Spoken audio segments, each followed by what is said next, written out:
بسم الله، اللهم صل وسلم وبارك على سيدنا محمد وعلى اله وصحبه وسلم.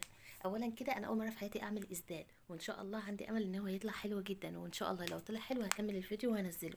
طلع فيه اي حاجه يبقى مش هنزل الفيديو. فلو لقيتوا الفيديو نزل يبقى تعرفوا ان شاء الله ان هو طلع حلو، واسيب لكم صورته كمان.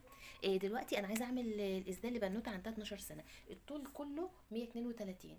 هنجيب يعني حوالي متر ونص قماش، علشان نسيب جزء برضو لو احنا هنعمل منه طرحه او كده. انا دلوقتي انا حاليا الحته اللي عندي دي كانت باقيه عندي، فانا اصلا مش شارياها فمش عارفه بالظبط، بس هي تقريبا في الطول 132، في عرض اللي هو ايه، قصدي العرض 132، في الطول اللي هو متر ونص او متر و60 سنتي. تمام.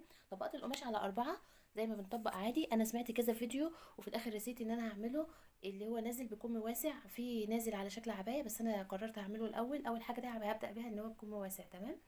فهوريكم بقى ان شاء الله. اول حاجه خالص، يعني ده شغل مبتدئين لان انا لسه مبتدئه زيكم. تمام. اول اسدال اعمله في حياتي. تمام.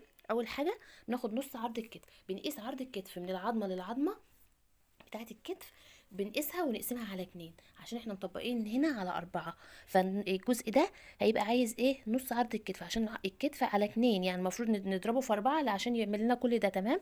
فاحنا بنعمل ايه، بناخد نصه بس، علشان احنا معانا 4 طبقات، لان الكتف متقسم 4 ارباع مثلا، من 2 قدام و2 ورا. فاحنا عايزين بس ربع، الربع بس، ربع من ال4 دول، فهو نص عرض الكتف كامل عشان ما تتوهش مني. عندي معايا 32، فانا عايزه نصه بس.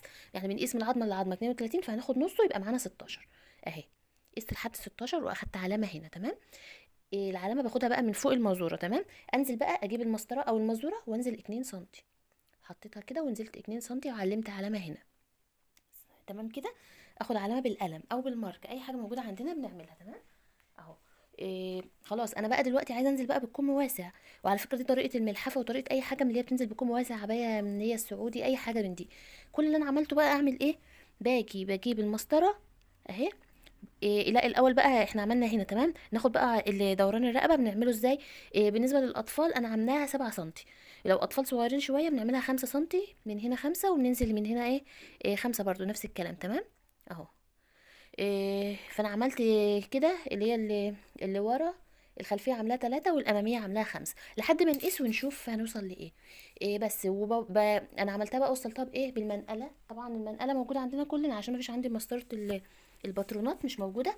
فاحنا بنوصل النقطه اللي احنا خدناها، اللي هي بتاعت ال3 سم، الحاده الخلفيه، مع اللي هي هنا. احنا قلنا ناخد المسافه دي 5 سنتي. فاهي وصلتها بالمنقله. انزل بقى تحت شويه بنفس المنقله برضو، واخد لغايه ال5 سنتي اللي احنا خدناهم من هنا. يعني الحرده الاماميه 5 طالع و5 في الجنب. تمام. بس خدنا دي، نوصل بقى دي لغايه اخر القماش خالص. الخط كده. تمام. نزلت بقى انا بعد ما خلصت الخط، نزلت كمان 15 سنتي او 20 سنتي على حسب الوسع اللي انت عايزاه بتاع الكم. تمام. ودخلت برضو هنا، اوريها لكم بالمسطره بالظبط انا خدتها كام. انا اخدتها 15 سنتي نازل، ودي كمان 15 سنتي داخله لجوه. بس كده. تمام. دي برضو هعملها بكيرف، برضو بالمنقله اهي. اجيب المنقله كده واعملها كيرف واقص لغايه اخر القماش. هقصها وارجع لكم تاني بس عشان ما اطولش عليكم. قصيت حته الرقبه بس ما حبيتش اشيل، يعني ايه، حبيت اتابع معاكم حته بحته كده. وقصيت الحته دي. طبعا الناحيه دي مقفوله، فانا هفتحها من الجنب. الخياطه هفتحها من الجنب وادخل بدوران كده. انا خدت دوران خفيف اهوت بالمنقله زي ما قلت لكم، وهنزل بقى بطول القماش كده. انا قصيت كله لغايه الاخر. في الاخر بقى بنعمل ايه، عشان برضو مرضتش اعملها من غير ما اوريكم. شايفين الديل بتاع العبايه او الاسدال، اي حاجه يعني. اوريكم شكله بس اقرب شويه علشان تبقى باينه اهي. الجزء اللي في الاخر ده هاخده بس بدوران ده، هجيبه كده بدوران علشان ما يبقاش نازل من الجناب. تمام. بسم الله. هسوي بقى من تحت واجيبها كده بسم الله الرحمن الرحيم بدوران اهو.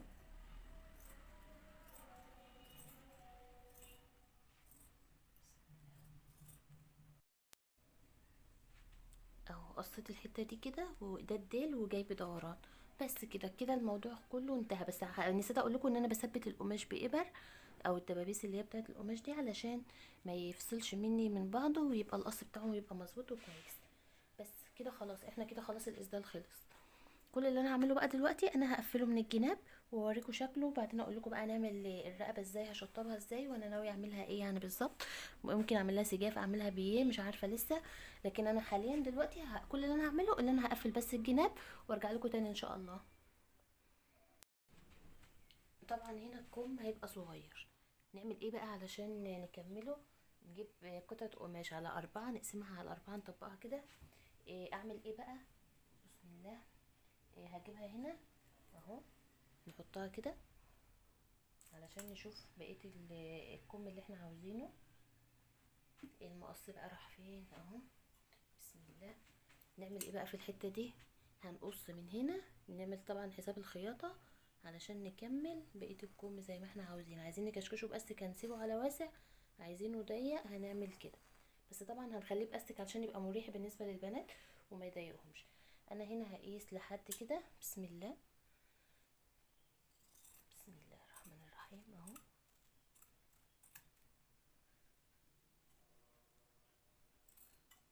اشوف هنا بقى لحد فين، لحد دي، علشان اسيب مسافة خياطة.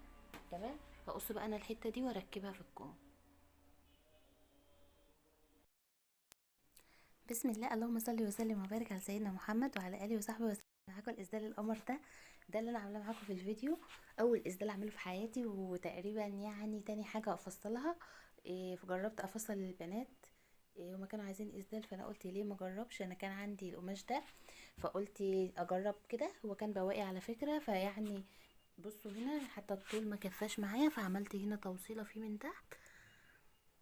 هوريكم كل الحاجات دي ان شاء الله في الفيديو. وده التاني اللي انا عملته، جه مظبوط كمان اكتر من الاولاني هنا جه يعني الكم ضيق سنه.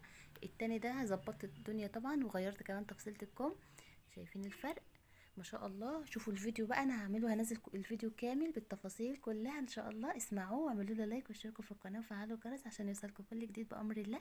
وما تنسوش تصلوا على النبي. سلام عليكم.